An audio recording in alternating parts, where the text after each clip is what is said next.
Hello everyone, আসসালামু আলাইকুম। বাচ্চা থেকে বুড়ো সবাই চেটেপুটে খাবে মজাদার লোভনীয় হচ্ছে আমাদের এই লাচ্চা সেমাই।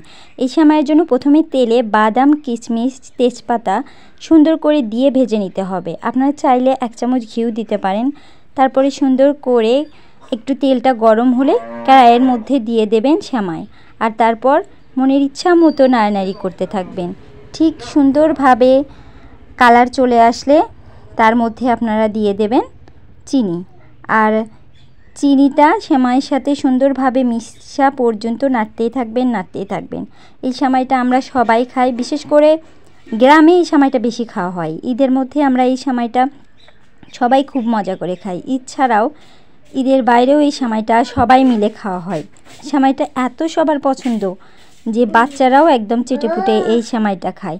বেশিরভাগ আমরা ভিজানো সেমাই খাই, তবে এই সেমাইটা এত পছন্দ সবার, এজন্য সব সময়ই এই সেমাইটা খায়। আমার বাবু তো খুব পছন্দ করে, আর ওর জন্যও বিশেষ করে এই সেমাইটা তৈরি করা হচ্ছে। আপনারা বাসায় রান্না করে এই সেমাইটা খেয়ে দেখবেন।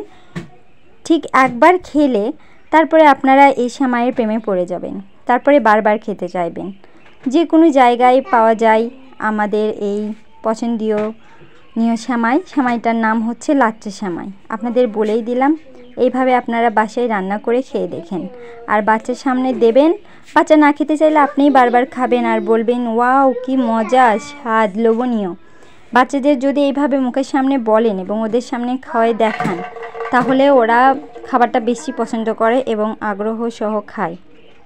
বিশ্বাস না হলে আপনারা একবার এরকম পদ্ধতি অবলম্বন করেই দেখেন, আপনার বাচ্চা মজা করে খাবে। আমিও আমার বাবুকে এইরকম করেই খাওয়াই। আসসালামু আলাইকুম, সবাই দোয়া করবেন আমার জন্য। ভিডিওটা ভালো লাগে।